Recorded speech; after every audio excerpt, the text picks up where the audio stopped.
Hey guys, Roadrunner here. I got the pups with me. We are in Rusk, Texas. We're hanging out.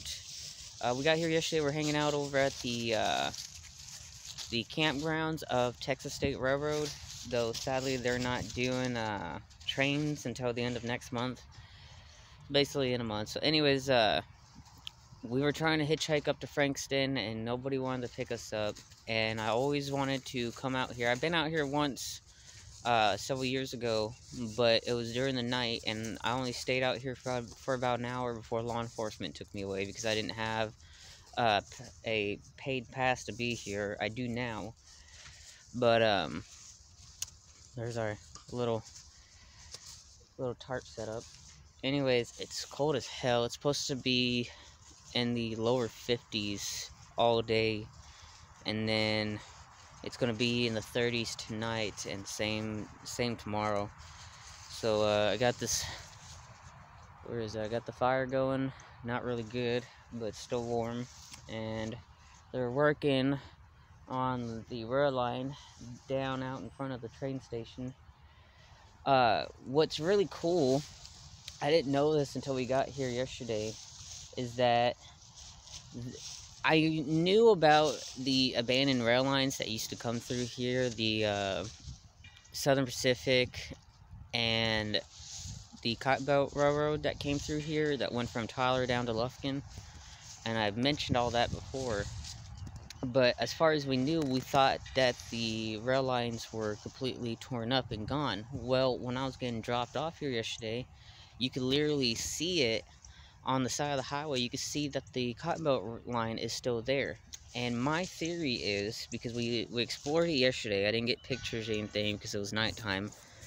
My theory is that what's left of the Southern Pacific line, which Texas State Railroad owns, they use it for storage, to store oil tankers, which now they're in the freight business again. And so I think what it was is that if you walk the line, you can see where the rail spur for the Cotton Belt line is, and the diamond is even still there for the Cotton Belt route. My theory on that is that because the rail spur is still there, I think up until maybe the 80s or early to mid 90s, maybe even early 2000s, I think Texas State Railroad was still using it, and that they are probably using it for storage because they bought off a lot of old passenger cars and old engines and stuff like that, and I'm pretty sure that they probably used that line for more of that stuff. The only problem is, as a lot of people may or may not know, is that Texas State Railroad at one time was in a lot of financial problems up until they got bought off a couple years ago, and so I'm pretty sure they probably abandoned the line for that purpose. But the switcher and everything is still over there. It's just the line's not used, and they got trees going through it.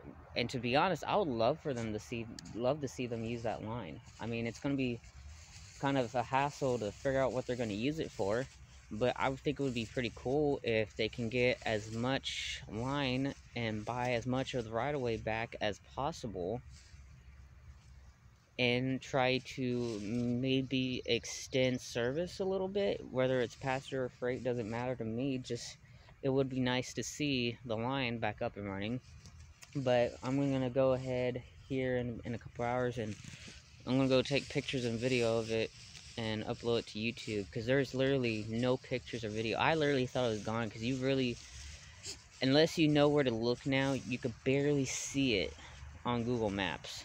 That's how hard it is to see, regardless of what year or season it is on Google Maps. You could just barely see it on the map. So I'm gonna probably be the first one to get pictures and video of the damn thing. Anyways, I need to get this fire going, so I guess we'll see y'all in the next video later on.